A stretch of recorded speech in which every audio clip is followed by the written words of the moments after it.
This SMU team isn't perfect, far from it. But that win over Notre Dame last night proved that, if anything else, boys, this team a lot of fun.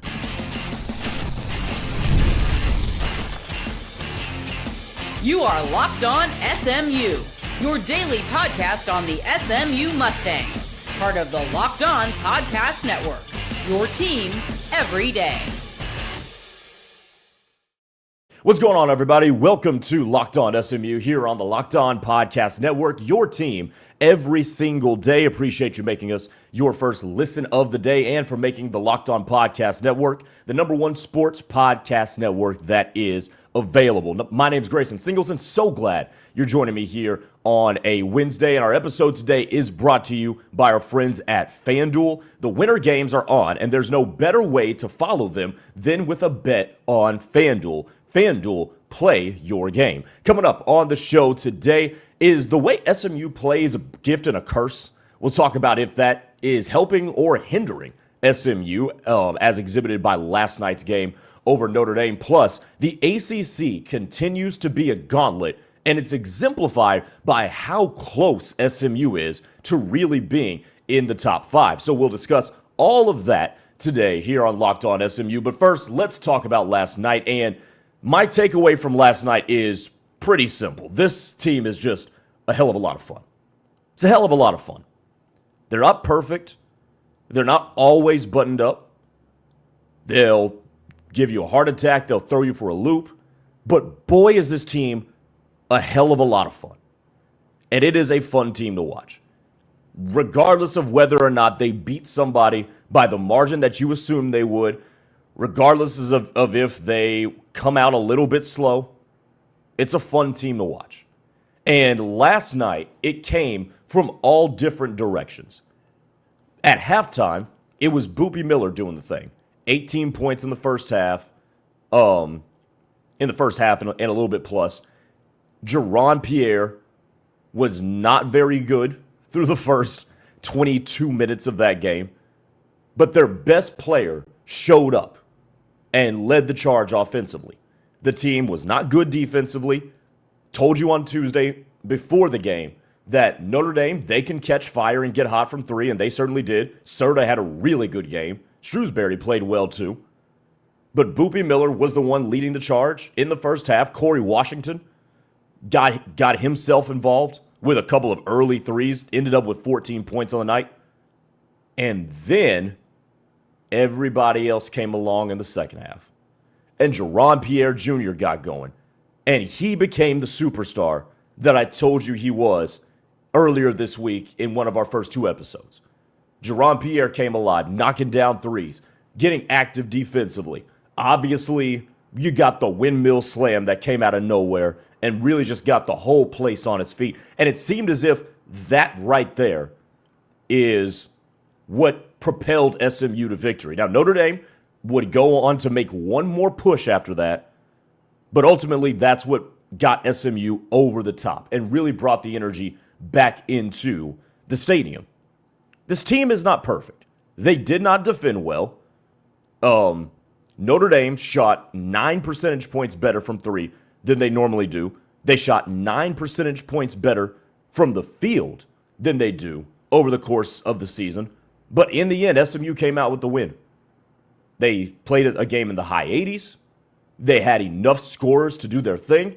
And the big story of it all was that it wasn't everybody at the same time, but it was everybody chipping in right on time. Boopie Miller in the first half, Corey Washington at the beginning of the first half. And it's not as if their performance waned as the game went on, but then the flow of the game pivoted to Jaron Pierre Jr., and he really got going. B.J. Edwards made an impact defensively, not a great offensive game. Samet Igatolu did his thing. Jaden Toombs contributed 4 of 4 from the field off the bench for 9 points. Sam Walters hit a timely three as well. This team won a game in a team fashion last night. It was a complete team fashion. And sure, you didn't want to be only up by 6 against Notre Dame at the half. Sure, you didn't want to only outscore them by 2 in the second half, but a win's a win. A win is a win. And Andy Enfield talked about it after the game, how the ACC is just going to be a no nights off type of league. It's the Big 12. You can look up and down the Big 12 standings and see, well, this team should probably beat that team. And then Oklahoma State knocks off BYU last week. Or TCU last night knocks off Iowa State. Like, that's just how the ACC is, night in and night out. And a win is a win. But boy, is this team fun. They're not perfect. They turned it over 14 times that led to 28 Notre Dame points. That's what kept Notre Dame in the game. Did they defend all that well? Nope. Did they defend the ball screens from Notre Dame and some of the off-ball screens that led to Serta having some open threes and Shrewsbury to have some open threes? No, didn't defend them well. They didn't get every offensive rebound, gave up 7 of those. Found a way to win. They're entertaining as all get out. Boopie Miller is back. I think we could say that. Boopie Miller played his best game since getting sick. And then Jaron Pierre did his thing once he got going in the second half. Offensively, this is a complete basketball team. There's no doubt about it. They are a complete basketball team offensively. And if they can give you a B-plus performance defensively, that'll be good enough to win some games. Obviously, that is contingent upon them giving, at minimum, an A- game offensively. But they're a complete team offensively. When everybody is healthy and whole and ready to go. They got some contribution from the bench. They got 15 bench points. I'll take it. That's a great number for this squad where a lot of times the bench production hasn't even contributed that. So I will take 15 bench points from guys who were a combined, there's 6 of 8. 6 of 8 between Jermaine O'Neal Jr., Sam Walters, and Jaden Toombs. I'll take it. I will take it. So ultimately, I don't know how far this team's going to go because, like I told you on Monday, this team is very matchup dependent as to who they draw in the ACC tournament, as to who they will draw in the NCAA tournament. They are going to be matchup dependent because they're not good enough defensively to just beat everybody. That's not the case. If they were good, if they were real good offensively and they were a solid defensive team, you probably have the win over NC State and maybe have the win over Virginia, too. And all of a sudden, SMU is back as a top 25 team if that happens. So they're not good enough defensively to just be world beaters. But man, are they fun. Man, are they fun. Because at all times, they've got 4 dudes on the court that can knock down a shot. At all times, they've got 4 guys who can facilitate the offense. Excuse me. Last night, they had 3 dudes, Jaron Pierre Jr., Boopie Miller, and BJ Edwards, that all had 5 assists or more. As a matter of fact, 6 assists or more. BJ and Jaron had 6, and Boopie had 7. So at all times, they've got 4 dudes who can knock it down, and they have 4 dudes who can make stuff happen as passers. Even Samet Igatolu had 4 assists on the night. So this team is connected. This team can score. This team can get out and run. It's a lot of really good stuff going on. Are they perfect? Absolutely not. We've talked about their flaws at length. But after a win like that over Notre Dame, all I can really tell you is they'll give you a heart attack. They might drop a game or 2. But man, is this team fun. This team's a lot of fun. All right, coming up next, here on Locked On SMU, just getting started on a Wednesday. Is the way SMU is playing a good thing or a bad thing? And the Notre Dame game really made me think about this with some of the stats. I'll tell you what that is on the other side here on Locked On SMU. Keep it here.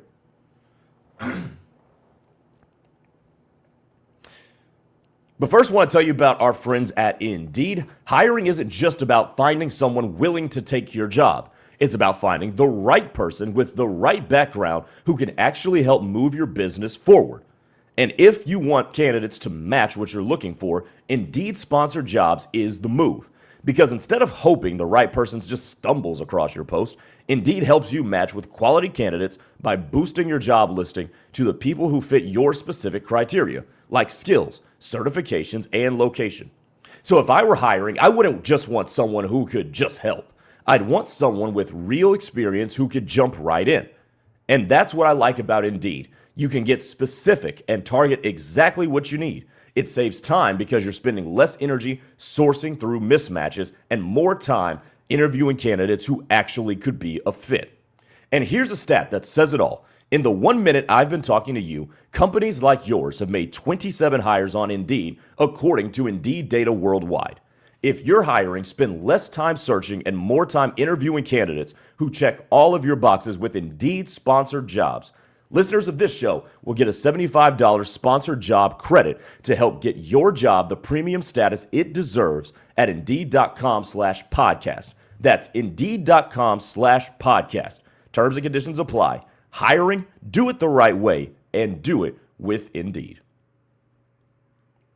We're also brought to you today by FanDuel. The winter games are officially here, and if you're anything like us, you're locking in for the events you only get to see on the biggest stage once every 4 years.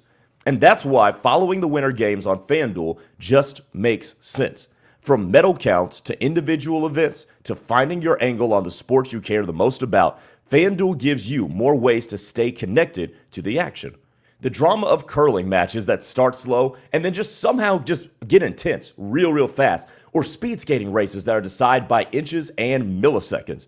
Even niche events become must-watch when you're fully locked into the competition, and FanDuel keeps the entire Olympic experience engaging from the start to the final whistle between both ceremonies. The Winter Games are on, and there's no better way to follow them than with FanDuel. FanDuel, play your game. All right, welcome back to the show here on Locked On SMU. Grayson Singleton here on a Wednesday. Appreciate you making us your first listen as well. And by the way, if you never miss an episode, make sure you check out our brand new Everydayer Club here for Locked On SMU and the network as a whole. Would love for you to become a part of this growing community, as what you could do and what you could get is an ad-free version of this show, Locked On SMU, compatible with Spotify, Apple Podcasts, or wherever you get your podcasts. You can listen to us ad-free at the gym, at home, or in the car as well. Plus, you also get an invite to a members-only Discord channel full of Locked On Everydayers that you can interact with every single day, and some of the hosts as well. So go to the link in the descriptions or go to lockedonsmu.supercast.com to get started for $5 a month or $50 for the entire year with the Everydayer Club. And make sure you subscribe to the channel as well. Would love to have you as a part of this growing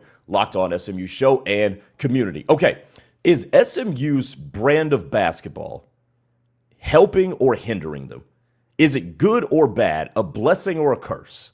And it is a double-edged sword with the way they play. Now, the good part of the way they play is they get a lot of shots up, and if they're really efficient, they can score a lot of baskets, as exemplified by last night.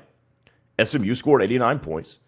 They got 58 shots up, they got 61 shots up and shot 52% from the field and 46% from three.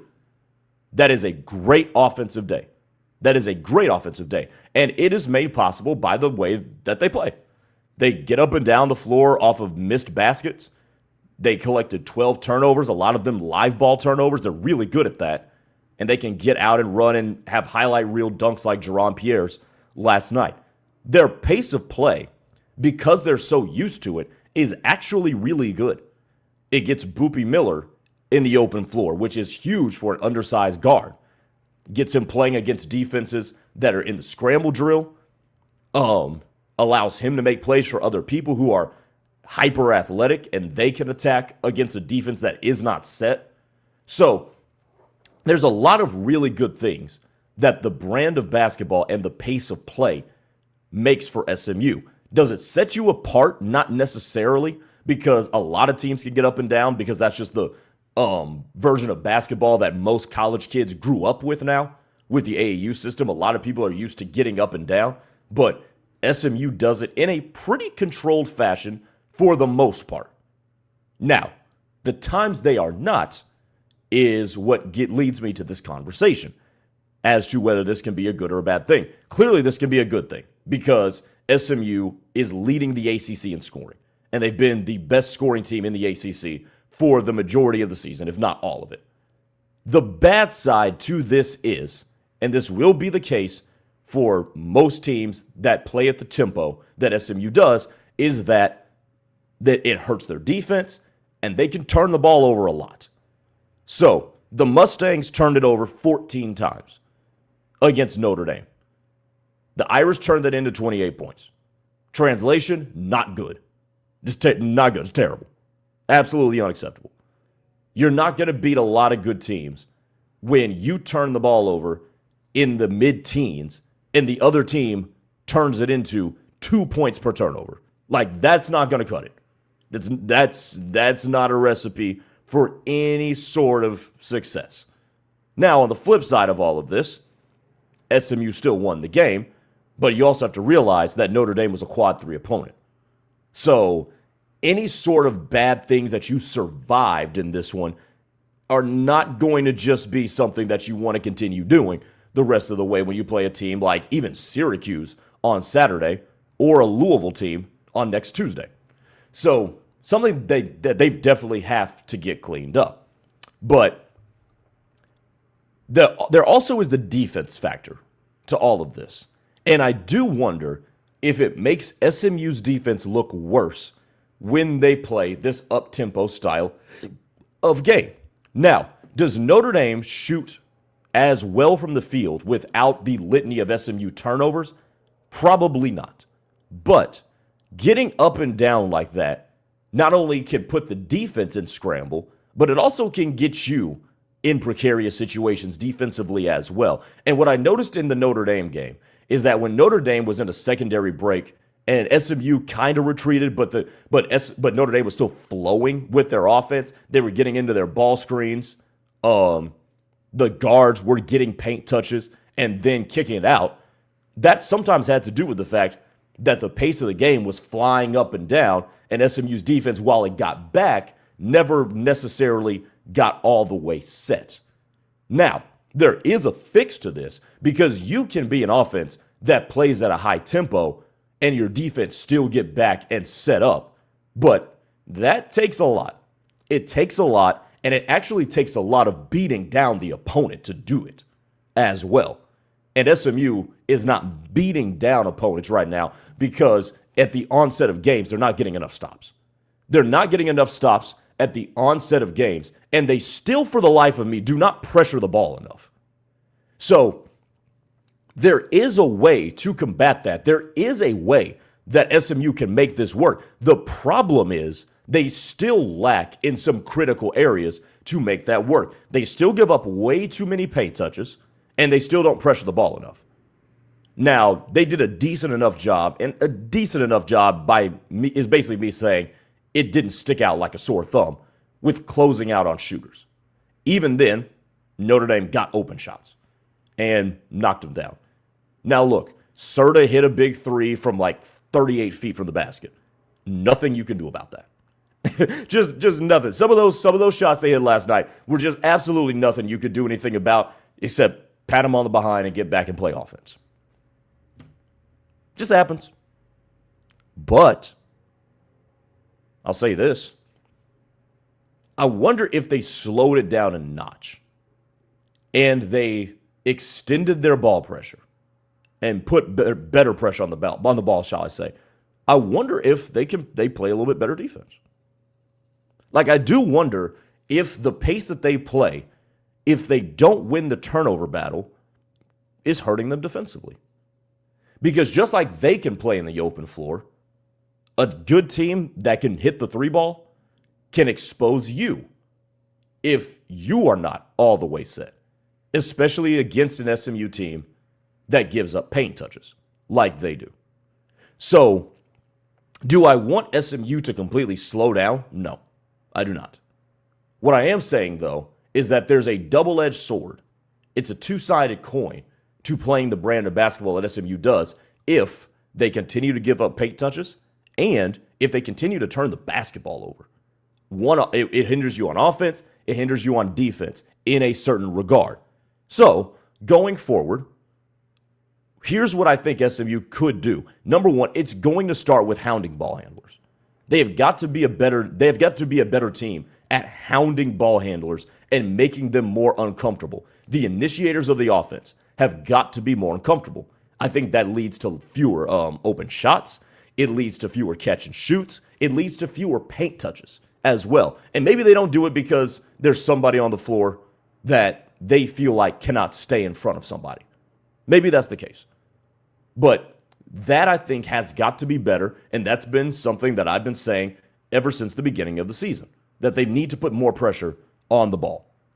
And then also, if you can stay below 10 turnovers in a game, if SMU stays below 10 turnovers in a game and still shoots the ball like they did last night, they will be a much more difficult team to beat. If they turn the ball over 8 times in that game against Notre Dame, and they shoot the ball exactly how they did, plus with the fact that if you're not turning the ball over and you keep that pace, that's probably, let's just put it conservatively, at 7 more points. You've got a double-digit win over Notre Dame. So the way I look at it is this. Keep running, keep going with your pace, but there is a double-edged sword to it.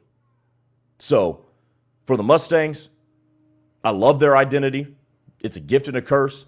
Iron out the wrinkles, and I wonder how much better they could be. All right, one more segment to go. Coming up next, the ACC's a gauntlet. It's real, man, and SMU is this close to being at the top. So I'll tell you more about that on the other side here on Locked On SMU. I'm Kalia Butler, host of Locked On Women's Basketball, and this is Mazda's Women's Basketball Snapshot, celebrating the work no highlight reel can ever capture. Dawn Staley and South Carolina remain on top of the SEC standings after handing Tennessee their worst defeat in program history with a final score of 93-40. In the 43-point win, South Carolina shot 69% from the field. Tessa Johnson had a perfect shooting night, scoring 24 points, shooting 4 for 4 from the floor, including 2 threes, and made all 4 of her free throws. And UCLA remains undefeated in Big Ten play, topping Michigan 69-66 as Player of the Year contender Lauren Betts put up a double-double, scoring 16 points, collecting 16 rebounds, and adding 5 assists and 3 blocks. These moments are earned off the clock, those long before the lights ever come on. The sweat, the fakes, the doubt, the scrapes, and coming back for more every time. Mazda puts the same drive into every detail. Wins define the moment, putting in the work, that defines you. There's more to a Mazda because there's more to you.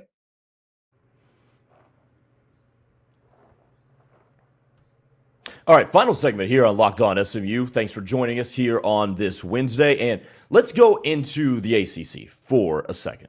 And Andy Enfield brought this up in his post-game comments after the game, after the win over Notre Dame, just talking about how just deep the ACC is and how there's just it's a no night off league.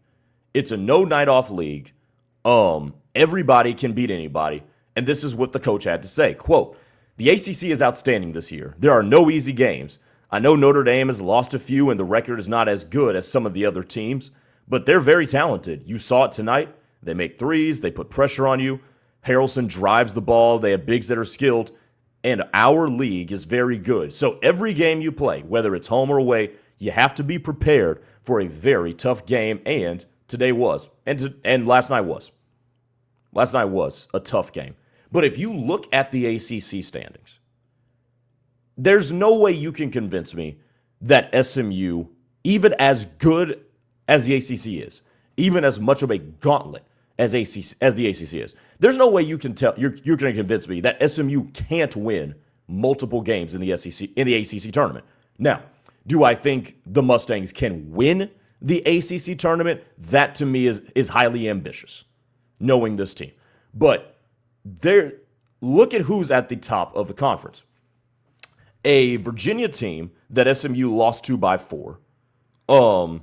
A Miami team that SMU has not played just yet, but we'll see what the Hurricanes look like. Then they're only 2 games ahead of SMU. Louisville, who SMU is going to get another crack at, and then a North Carolina team that SMU has already beaten. As a matter of fact, we are a Seth Trimble game-winning shot from the corner away from Notre Dame being ahead of North Carolina in the ACC standings. We're a couple of free throws away from SMU being ahead of NC State in the rankings. You aware of that? Like, this league is so random. The league is so random. It comes down to very minute things. If Seth Trimble doesn't hit a game-winning shot with 0.4 of a second left to help North Carolina knock off Duke, the Mustangs and the Tar Heels are flipped in the ACC standings. If SMU comes up with just one more stop against NC State and Seth Trimble knocks down that shot against Duke, NC State is behind SMU in the standings, as is North Carolina. So you're not going to convince me with how fine the margins are that SMU cannot compete in the ACC tournament. It is a gauntlet. Duke is at the top of it. Clemson is really good. Virginia is really good. NC State is really good. Miami is pretty solid, even though I have my reservations about them. Louisville's good. North Carolina's good.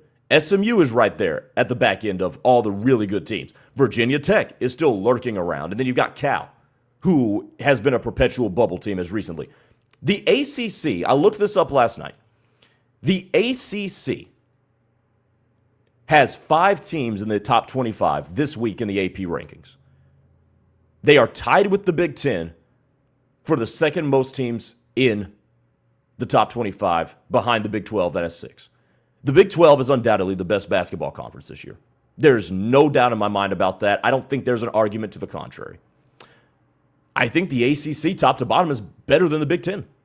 The Big Ten's got some squads. I don't want to disrespect a Michigan team that I think can go to the national championship, a Nebraska team that's been really good, Illinois is solid, Michigan State is really good. I don't want to disrespect those teams. But I think the ACC is a better conference top to bottom than the Big Ten. I think the ACC, coming out of that game last night and looking what happened around the conference, Miami got a big win on Tuesday night. You're not going to convince me that the ACC is not the second best conference in basketball this year. No doubt about it. And SMU's right in the middle of the thick of it. And not only that, SMU's so close to being 4th in the conference. Highest scoring team, one of the better shooting teams percentage-wise in the conference. The league's a gauntlet, don't get me wrong. But you're going to have a really hard time convincing me that the Mustangs cannot win a couple of games in the conference tournament, especially given the fact that SMU does one thing really well. They beat the teams that they're supposed to beat. And to me, that means something. I know you look at quad 3 and quad 4 and say, well, the Mustangs are 10-0 Grays. It's quad 3 and quad 4. But you look at all their losses. Look at their losses this year. Vanderbilt, who is a perpetual top 25 team, they're really good. You have LSU. That one probably looks worse and worse as the season goes on. But Clemson, Duke, Virginia, Louisville, NC State. By the way, only one of those teams is currently not ranked. They lose to some good teams. They beat some good teams, as exemplified by their quad 1 record. And they beat all the teams that they should beat. To me, that's a skill. Because in a sport like basketball, where you play so many games and it's being played by 19 to 23-year-olds, there's a lot of variation and fluctuation that can present itself in the form of losing a game that you should not lose. But to SMU's credit, they beat all the teams that they're supposed to beat. So just by virtue of that alone, I think they can win a couple of games in the ACC tournament. And they have played close with the Dukes of the world. They fell by 1 point to NC State. They fell by 4 points to Virginia. You're not telling me this team can't win multiple games in the tourney? You're going to have a hard time convincing me of that.